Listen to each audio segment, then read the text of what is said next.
So for Black Friday, Sonic Electronics had that deal where you get the subwoofer and you get the sub box for free. So for some reason I got the sub box, but I didn't get the subwoofers. Those aren't coming until Monday. So I'm going to be using the stuff that this has though, like this terminal thing here. That way I don't have to patch that hole there. I can just put another one here, silicone it in, and run the wires from here in the middle there, down to there, down to the amp. And I can probably use this wood too. Probably break this up, cut it up, and use this wood for our little beauty panels that we're going to need. Pretty nice. So, and it comes with little screws that we can use for our subwoofer. So, alright, let's get started. I'm gonna start by removing this and seeing what size hole we need to cut out there. Alright, I took our terminal out and all I did was put this subwoofer box on top of this one and traced it out. Oh, you can see that right there. Alright, I'm gonna go ahead and cut this out with the blade and then I'll cut out our hole.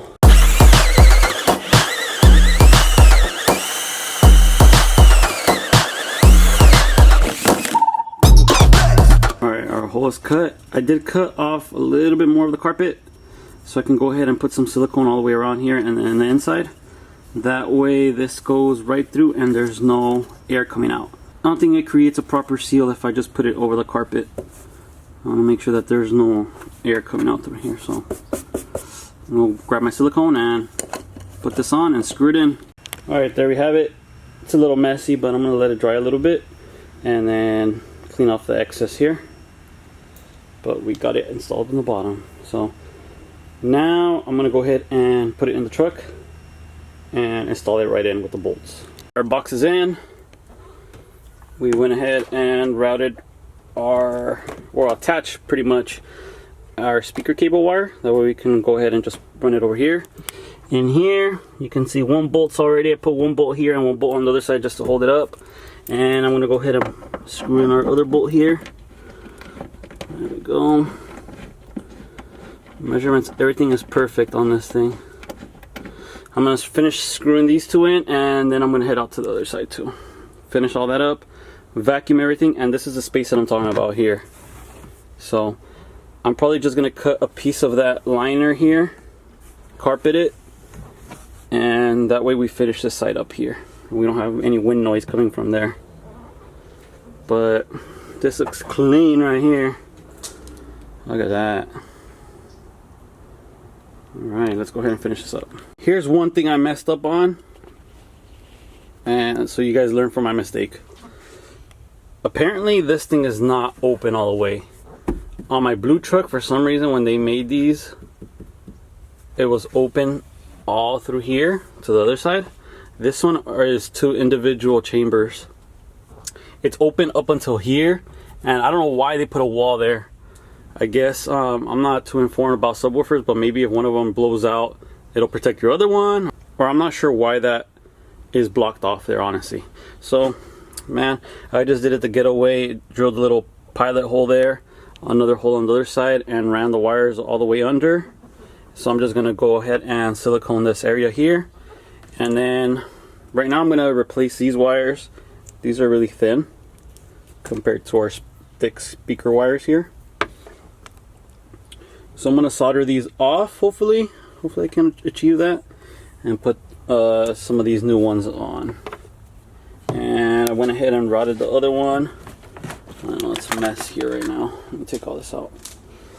I routed the other ones under this, right through here. I don't know if you guys see that, all the way out to here. So once we get our amp, we'll be able to install all this area here,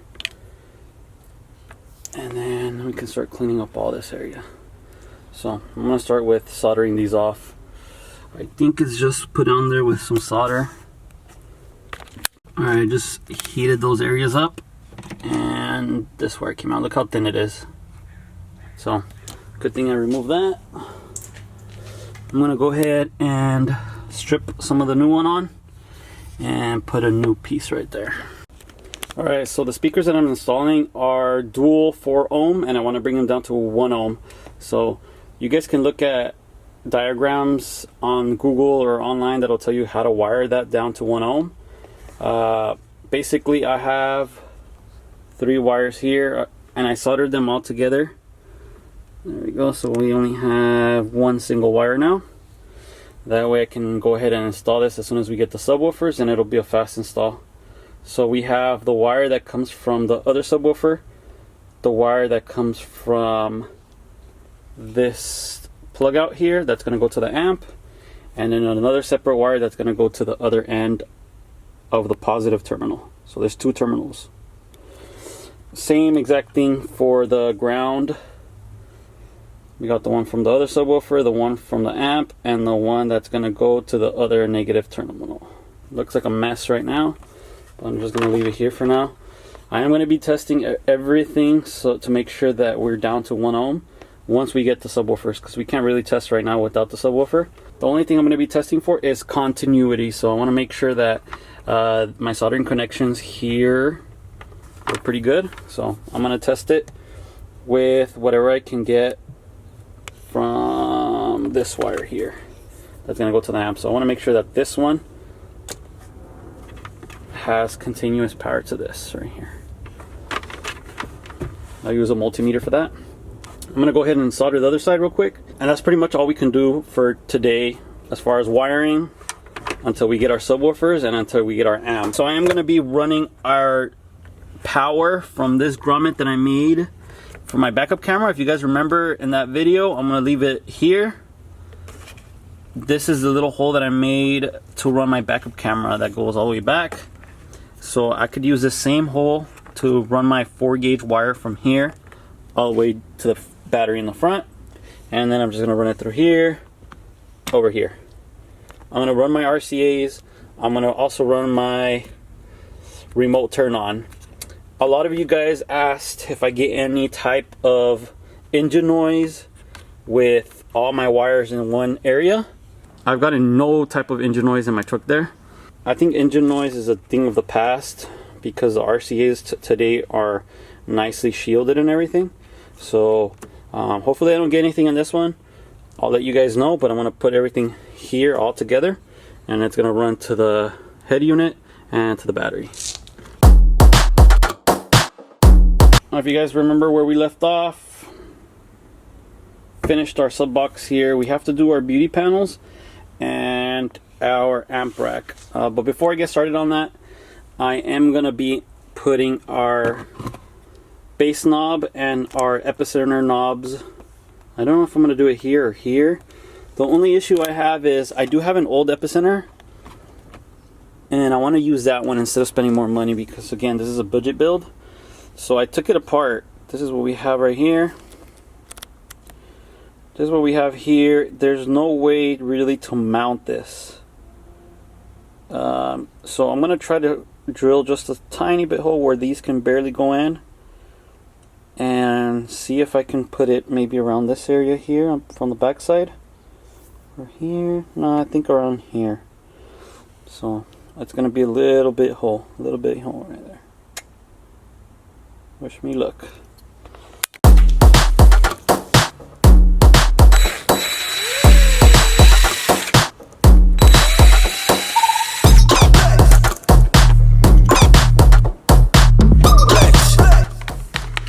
Alright, see if our knobs can fit through here.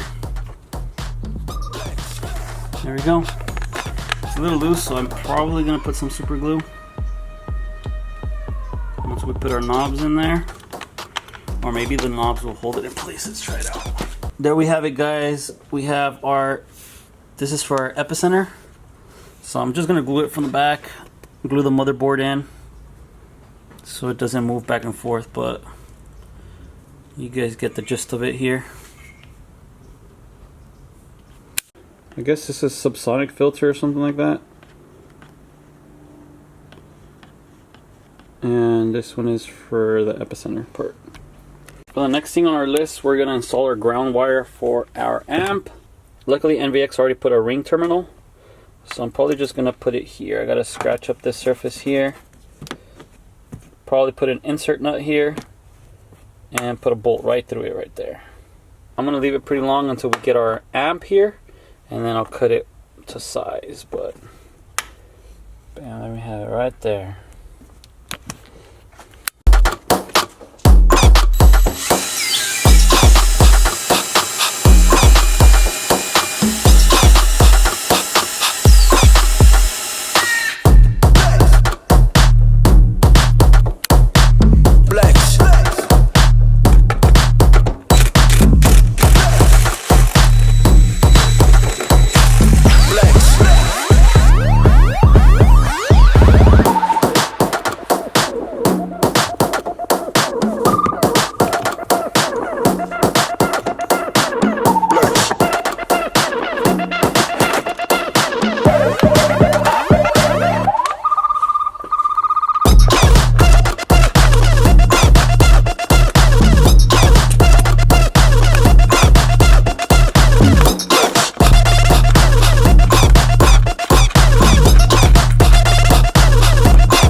Ground is set.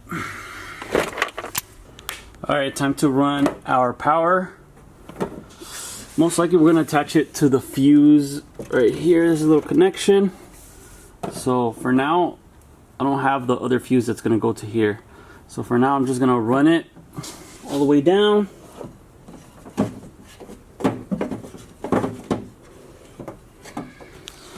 You know what, I'm probably going to cover this up with some loom just to make sure that we don't get any sparks. I went ahead and routed. I'm just gonna leave it here temporarily because I don't have my fuse yet, and then I'll probably put the fuse around here and then route it to this mounting point here. So I put it down here. Let me see if I can show you guys. It comes from, I don't know if you guys can see it there, up to here and into that hole that was already here. Comes out through here. Luckily we don't need really any type of zip ties because this truck comes with like these little tabs here that hold everything in place. There's this little dent here so the seat won't hit it, and onto our area here. So nicely routed. I did wire loom, if you guys saw, has wire loom on all the exposed areas so we don't run the risk of burning this truck down. But we have it here, so now we only need to run our RCAs and our remote turn on, which we don't have right now. So this is all the wiring we can run as of today. And then I think I'm gonna get started on probably these beauty panels here, and then our amp rack. Make sure to support the channel by purchasing your decals. They're on my website for $5, so the link is in the description below. And that's gonna be it for this video, guys. Stay tuned till next time.